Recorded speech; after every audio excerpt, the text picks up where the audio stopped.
Les 12 coups de midi. Pourquoi Emilien et Jessica ne souhaitent pas garder les cadeaux remportés à l'exception d'un objet? C'est en accordant un entretien à nos confrères de Télé Loisirs qu'Emilien s'est attardé sur la gestion des innombrables biens matériels remportés depuis sa première participation aux 12 coups de midi. Si Emilien a réalisé un nouvel exploit, le 5 mai dernier, en remportant sa 21e étoile mystérieuse, la fatigue semble se faire de plus en plus ressentir. En effet, le maître de midi s'est montré particulièrement étourdi ces derniers jours, et cela n'a pas échappé aux téléspectateurs et à Jean-Luc Reichmann. Le 6 mai dernier, le présentateur des 12 coups de midi n'a pas pu s'empêcher de relever les quelques coups de mou et bugs de son poulain. Hier, on est passé par tous les steps, par toutes les émotions possibles. Un coup de mou entre deux émissions, on n'a pas le temps de récupérer. Ça va très vite.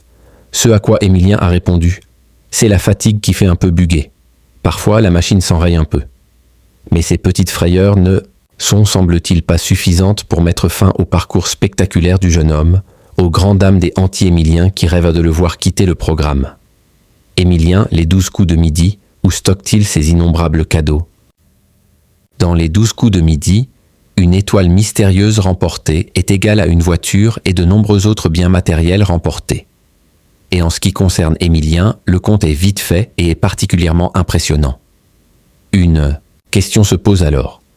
Comment le jeune homme stocke-t-il ses cadeaux? Je distribue à droite et à gauche.